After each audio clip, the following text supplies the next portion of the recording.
Alright, this is going to be a quick video, I promise. I pulled this JB-12 out because I was, just did a video on a JB-200, JB-76, and I just pulled this one out to show. I pulled it off the shelf, been on the shelf for a long time. I don't know when I got it or who I got it from, but, since I had the JB-76, aka JB-200 working, I'm like, well, let's see what's up with this guy. Let's play with it. And, I learned, don't plug them in or anything until you check them out. And, we looked at it, and this, had a lot of work, done to it, not good soldering, but, whatever. And it looked like they added this relay, which is a 120 volt relay, I hope, because the original relay, which looks like this, must have been bad. And then this is that they replaced it with the 12 volt relay here.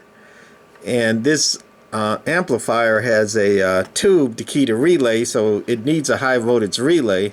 So I guess they couldn't find a high voltage replacement for that, but they found a low voltage. So they added a high voltage here to key up the low voltage here, which is interesting. And then that's what all this is low voltage to run this one to key up that one. But I'm like, well, okay, I guess it'll work. I haven't tried it yet, just running down the wirings and what they do. But I was gonna ask, people like, hey, figure this one out, I'll give you a attaboy, but it's so hard to see. I'm just gonna explain it. Let me get my pointer here.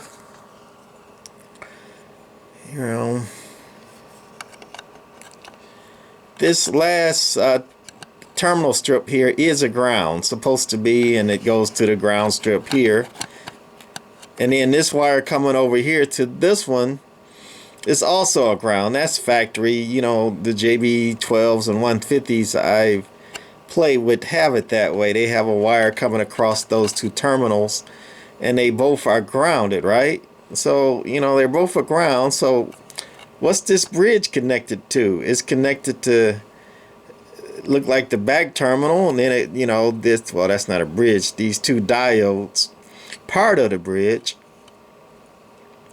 And then it comes down to the second terminal here, also the ground. So these two diodes, part of this bridge rectifier circuit here,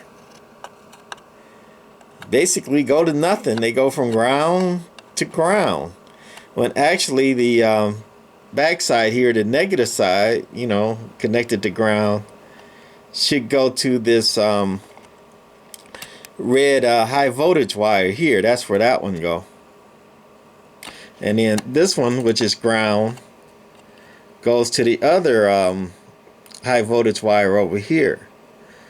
So this one here that goes from ground to ground, it should go from ground to the high voltage over here. So basically this bridge isn't a complete circuit, and I'm sure they had all kind of problems with this thing, and I'm hoping the transformer isn't blown.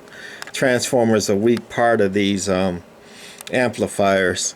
And that's pretty much all I wanted to show on this one. Still working on it and playing with it, but I thought that was interesting. One other got you on this thing though is here's the output coil here, and it's connected to this one terminal strip here and this one leg terminal strip over here. But one gotcha is, when you see a single terminal strip like this, you think it's grounded too, right? No, it's actually isolated from ground. There's a little gap, supposedly. It's hard to get a camera in there to see it, but there's a gap between the ground part and then the upper part. So that is not, a ground terminal. People see a ground strip like that and they all automatically think it's a ground terminal. I was working on something else the other day too, and it had a ground stud like that, and it was not a ground. I think it was a tram D201. It had a ground stud like that, and it was not a ground terminal, but people had connected some stuff to it thinking it was a ground. So anyway, that's all I wanted to show this one. Crazy people, crazy stuff people do, you know, going from ground to ground. Lovely. All right, that's it for this one. Bye.